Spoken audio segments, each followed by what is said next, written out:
भारतमा पढ्ने योजना बन्दैछ वा त्यहाँबाट डिग्री लिइसक्यो? यसो हो भने एउटा प्रश्नले त पक्कै पनि मनमा घर बनाएको हुनुपर्छ। के त्यो डिग्री हाम्रो देश नेपालमा चल्छ? आज हामी त्रिभुवन विश्वविद्यालयको एउटा ज्यादै महत्त्वपूर्ण सार्वजनिक सूचनामा केन्द्रित हुँदैछौँ, जसले केही भारतीय विश्वविद्यालयका डिग्रीहरूमाथि भनौँ न एउटा गम्भीर प्रश्न उठाएको छ।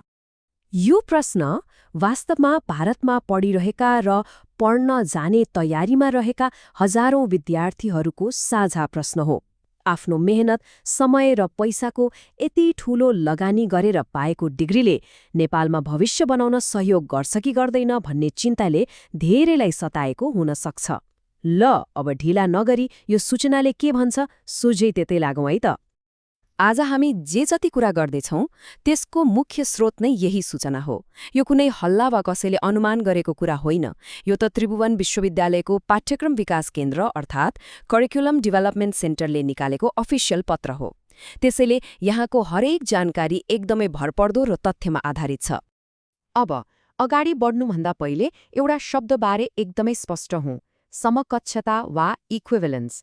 सरल भाषामा बुझ्दा विदेशबाट ल्याएको डिग्रीलाई त्रिभुवन विश्वविद्यालयले चेकजाँच गरेर ल यो त हाम्रो आफ्नै डिग्री जत्तिकै हो, मान्य छ भनेर एक किसिमले छाप लगाइदिने प्रक्रिया नै समकक्षता हो।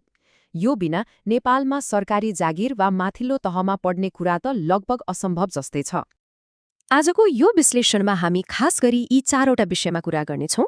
त्यो सूचनाको खास चुरो कुरा के हो, कुन कुन विश्वविद्यालयको डिग्री अमान्य भयो, कुन चाहिँ माथि भर्नामै रोक लाग्यो, र सबैभन्दा महत्त्वपूर्ण अन्तमा यसले विद्यार्थीको भविष्यमा कस्तो असर पार्छ भनेर हामी एक एक गरी हेर्नेछौँ। ल अब मूल विषयमा प्रवेश गरौँ है त। त्रिभुवन विश्वविद्यालयले किन 81 यस्तो सूचना निकाल्नु पर्यो? हो, यसको पछाडि एउटा खास कारण छ। अब हेर्नुहोस्, सबैभन्दा रोचक कुरा के छ भने यो निर्णय त्रिवीले आफै मात्रै लिएको होइन। यो त भारतकै शैक्षिक नियामक निकाय युनिभर्सिटी ग्रान्ट्स कमिसन अर्थात् युजीसीले दिएको जानकारी र चेतावनीमा आधारित रहेर निकालिएको सूचना हो। यसको मतलब समस्याको जड भारतमै रहेछ र त्रिवीले केवल त्यहाँको आधिकारिक सूचनालाई यहाँका विद्यार्थीको जानकारीका लागि कार्यान्वयन गरेको मात्र हो। ल अब सबैभन्दा महत्त्वपूर्ण खण्डमा आइपुगेका छौँ, जसले धेरैको ध्यान तानेको छ। आखिर कुन कुन विश्वविद्यालयको डिग्रीलाई त्रिवीले अबदेखि मान्यता नदिने निर्णय गर्यो त? आउनुहोस् त्यो सूची हेरौँ। यहाँ दुईवटा विश्वविद्यालयको कथा अलि फरक छ। पहिलो सिलिङको टेक्नो ग्लोबल युनिभर्सिटी, जसको मान्यता नै खारेज भएको छ र युजीसीका अनुसार त त्यसले कुनै प्रमाणपत्र नै जारी गरेको छैन। दोस्रो मेघालयको सीएमजे युनिभर्सिटी, जसलाई त त्यहाँको राज्य सरकारले नै बन्द गरिसकेको छ, तर यसको केसमा एउटा महत्त्वपूर्ण मिति छ, सन् 2014। यो सीएमजे युनिभर्सिटीको कुरालाई यो समयरेखाले एकदमै छर्लङ्ग पार्छ। यदि कसैले सन् 2014 को अगस्त 20 भन्दा पहिले नै डिग्री हात पारेको छ भने त्यसको समकक्षताको प्रक्रिया अगाडि बढ्न सक्ने देखिन्छ।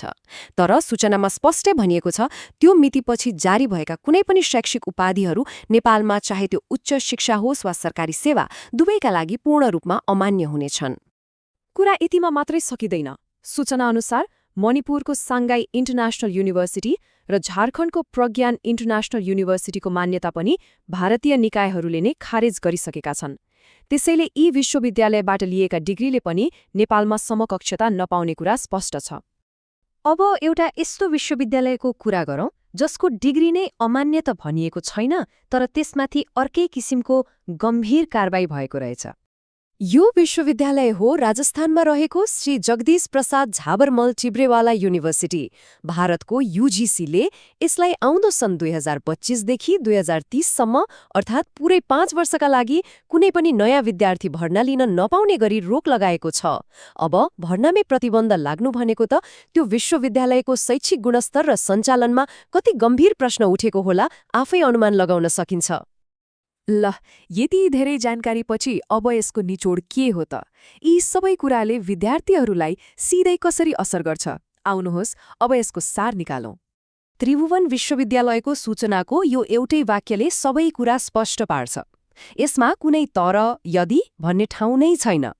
सूचनामा उल्लेख गरिएका मापदण्ड पूरा नगर्ने विश्वविद्यालयहरूबाट लिएको डिग्रीलाई समकक्षता प्रदान गरिने छैन भनेर किटानीका साथ भनिएको छ। कुरा एकदमै सिधा छ। यो तालिकाले आजको सबै कुरालाई एकै ठाउँमा ल्याउँछ होइन त? हेरौँ है, टेक्नोग्लोबल, साङ्घाई इन्टरनेसनल अनि प्रज्ञान इन्टरनेसनल यिनीहरूको त मान्यता नै रद्द भयो, मतलब समकक्षताको कुरै आएन। अनि त्यो सीएमजे युनिभर्सिटीको हकमा 2014 पछिको डिग्री अमान्य भयो र अन्त्यमा श्री ज झा टिब्रेवाला युनिभर्सिटी, यसमा त भर्नामै प्रतिबन्ध लागेको छ भनेपछि यसको डिग्रीले पनि समकक्षता पाउने सम्भावना लगभग छैन।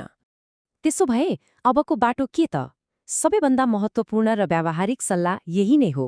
कुनै पनि विदेशी विश्वविद्यालयमा भर्ना हुने निर्णय गर्नुअघि त्यो विश्वविद्यालय भारतको यूजीसी र नेपालको त्रिभुवन विश्वविद्यालयमा सूचीकृत र मान्यता प्राप्त छ कि छैन भनेर सधैँ डबल चेक गर्नुहोस्। यो आफ्नो शैक्षिक भविष्य सुरक्षित गर्ने पहिलो र सबैभन्दा अनिवार्य कदम हो। र अन्त्यमा यो प्रश्नमा एकछिन सोचौँ न, शिक्षा भनेको केवल एउटा कागजको प्रमाणपत्र मात्र होइन, यो त भविष्यका लागि गरिएको सबैभन्दा ठूलो र महत्त्वपूर्ण लगानी हो। अनि कुनै पनि लगानी गर्नुभन्दा पहिले त्यसको वैधता र मूल्यबारे ढुक्क हुनु नै बुद्धिमानी हो, होइन र? आफ्नो लगानीको मूल्य सुरक्षित राख्ने जिम्मा पनि त आखिर हाम्रै हो।